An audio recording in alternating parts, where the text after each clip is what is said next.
I'd like to thank everyone here that invited me to tell my side of the story as a child born from surrogacy and now fighting against surrogacy. I'm grateful and extremely honored to be in such a place. This is more than I expected, and I am very emotional, I have to say. My entire story I will share with you with a lot of sincerity, a lot of humility. It's the first time I'm speaking in front of such a big group of people that are so bright, so I'm a little nervous, I have to say. But I do think that my words today are important because all too often, unfortunately, we forget the people that are the most affected by surrogacy. But these people, they never give their consent, they never have their word, and those are the children that are born from surrogacy. These children that are ripped from their mothers at birth to be sold to strangers. Kind of like cars that you order from factories that you, pick options that you may or may not like. And these children are considered just like vulgar objects and products. I am today a product of surrogacy, created, sold, bought, and I'd like to tell you my side of the story so you can understand how it affected me and why today we can't just simply regulate surrogacy. We have to abolish it purely and simply for the good of the child and of course for the rights of children. A child should never be the subject of such a contract, and above all, should never ever be the subject of a transaction. So as I said, we're now going to travel back 40 years. That's when my story all started, even before my own birth. My intended parents met. My intended mother already had a son with another man. My parents had a very successful business, very, very smart people. I have to give them that. My mother was 11 years older than my father. The money was flowing. They were at the peak of their careers. And I do believe that at some point my mother kind of forgot her biological clock. And so at one point they decided to start a family, but it was a little too late. At this stage, my father was 48. My father, was 37 and my mother was 48. And my mother already had problems with infertility. According to my father, with whom I had a recent discussion, he wanted a child from his own genes. So adoption was completely out of the picture, and surrogacy to them was the only option rather than giving up on having a child. Selfish decision, I believe, but it's their story. So they looked up the United States, and more specifically Louisville, Kentucky, to find an agency that could help them find a surrogate mother. My parents first gave the agency, of course, a list of criteria concerning the woman that what she should look like. I personally was born through traditional surrogacy, not gestational surrogacy, so my surrogate mother is biologically related to me. Even though, to my opinion, it makes absolutely no difference if the mother is biologically linked to the child or not, because to me, the mother is the one who has the child inside her womb for 9 months and, of course, gives birth to the child. About a year goes by, we're in 1991. My parents had a surrogate mother, but she wasn't holding the embryos. And so they had to be rematched with what would be my biological mother. And thankfully, she got pregnant only 2 months after signing the contract. It's often said that the agencies look at women's psychology through very thorough tests, that they make sure they don't have any debt to pay, but we know that that's not true. $14 billion was the surrogacy market in 2022. And do you honestly think that we're going to look too closely at women who might even lie during their interviews? I don't think so. My case is a perfect example. My biological mother, and she wasn't mentally stable. She had a huge history with depression. But on top of that, just before I was born, she had lost a son, age of 2.5 years old, in an absolute tragic domestic accident. So I think you can put yourself in her place. Mentally, she wasn't there at all. She was completely devastated after that. She was in debt, and she had to put on a brave face for her family, her children, and her husband. This agency that only saw what it wanted to see when it hired her, and that's the money that she could generate. They abused of the situation of a woman that needed money to feed her children and pay her bills. So I was born on December 10th, 1991, a date that was chosen actually by my intended parents because, funny enough, it fell between my intended mother's birthday, who was born on December 5th, and my biological mother, who was born on December 15th. I had to be a Christmas baby, actually. But even that was decided for me. Can you imagine? In surrogacy, births can even be planned out and decided. And I'm not quite sure how that is in the best interest of the child. And that's where it gets a bit emotional for me. As soon as I was born, I wasn't placed in the arms of my biological mother.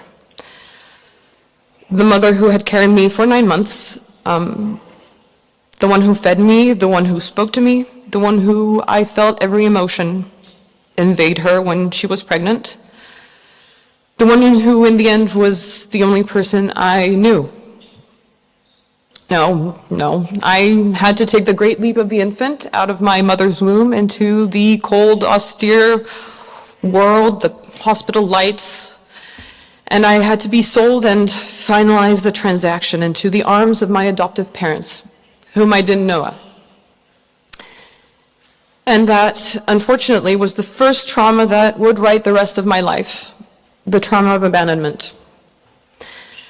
So as a child, I was already showing signs of the trauma of abandonment. My parents couldn't leave me. I would be hysterical. I was a very complicated child.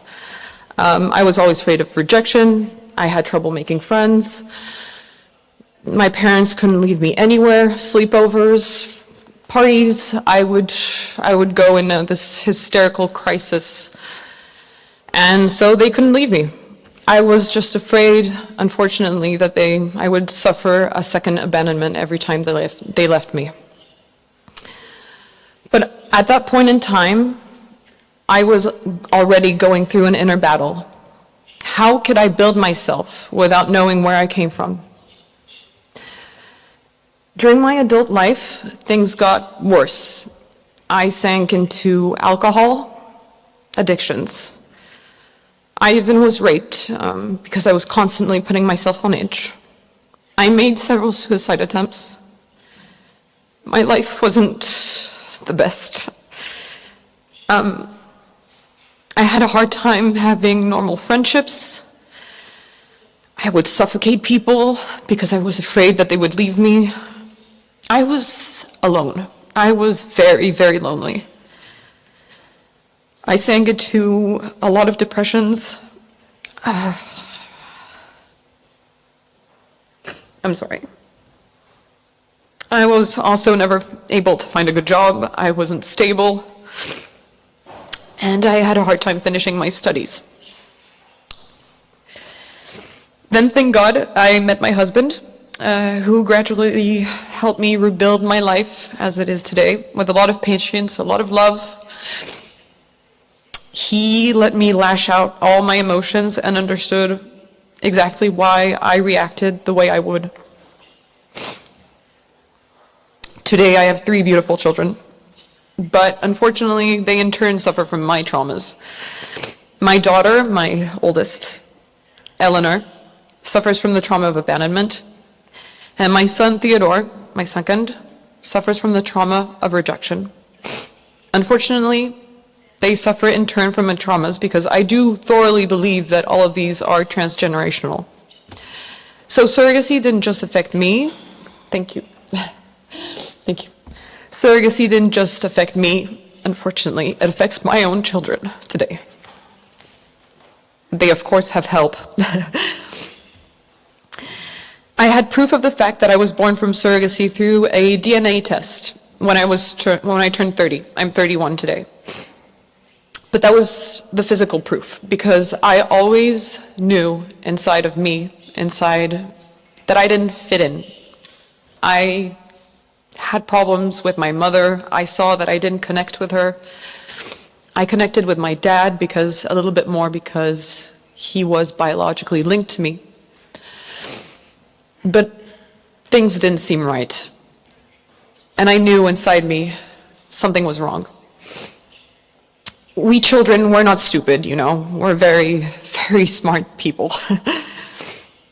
And not so long ago, I was diagnosed with bipolar disease.